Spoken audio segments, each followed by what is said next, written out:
मुंबईचा पहिला महापौर शिवसेनेचा. फडणवीसांच्या वक्तव्यामुळे भुवया उंचावल्या. मुंबई महापौर पद अडीच वर्ष विभागणार का अशी चर्चा. आरक्षण सोडत निघाल्यावर भाजपचा महापौर पदाचा चेहरा ठरणार. जानेवारी अखेरीस महापौर निवड. मुंबई मनपातला भ्रष्टाचार ठरणार कळीचा मुद्दा. ठाकरे आणि भाजपनं तलवारी परजल्या. तुम्ही मुंबईच्या विकासासाठी बांधील आहात. फडणवीसांनी दिला नवनिर्वाचित नगरसेवकांना कानमंत्र. मराठी माणसावर ठाकरे आणि भाजपाची दावेदारी. बीएमसी निकालानंतर सुटले शब्दबाण. जनतेनं आम्हाला कामाची पोचपावती दिली. महापालिका निकालावर मंत्री भरत गोगावलेंची प्रतिक्रिया. यंदा आमचा महापौर करा. शिवसेनेच्या गोटातून समोर आली मागणी. शिवसेनेच्या मागणीवर देवेंद्र फडणवीस यांचा दावा. आमचा महापौर बसवायचे परमेश्वरानेच ठरवले. जो मोदींच्या सोबत लोक त्याच्याच सोबत, म्हणाले फडणवीस.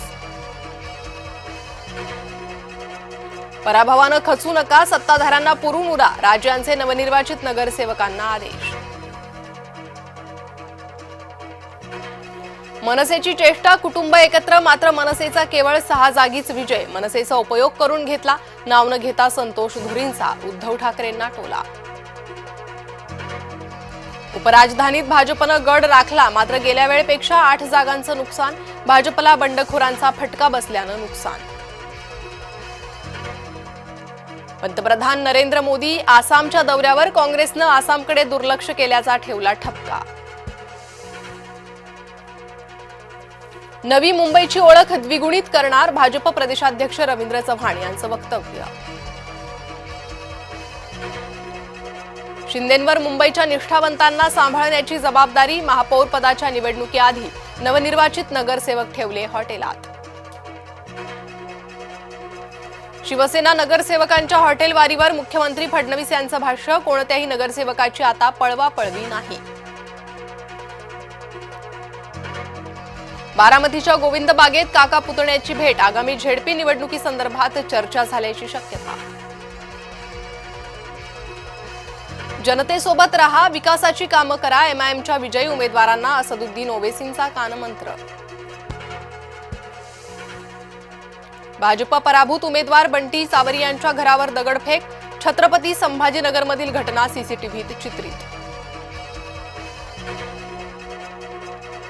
अमरावतीत रवी राणांनी भाजपचा व्यवस्थित गेम केला. यशोमती ठाकूरांचा भाजपला टोला. आम्हाला सोडून गेलेले 90% नगरसेवक पडले. संजय राऊतांचं वक्तव्य. दलित आणि ओबीसीत सुंदर मुली नाहीत. मध्य प्रदेशमधील काँग्रेस आमदार फूलसिंह बरैयाच्या विधानामुळे संताप. बांगलादेशात हिंदूंवर अत्याचार सुरूच. एका महिन्यात 8 हिंदूंची हत्या. हत्येप्रकरणी 3 आरोपी ताब्यात. इंडिगोला 22 कोटींचा दंड. हवाई वाहतूक रखडवल्यानं केंद्र सरकारची कारवाई. संभाजीनगरात विजयानंतर उमेदवारांना तलवार मिरवली. शिवसेनेचे विजयी उमेदवार अभिजित जीवनवाल यांचा आतताईपणा.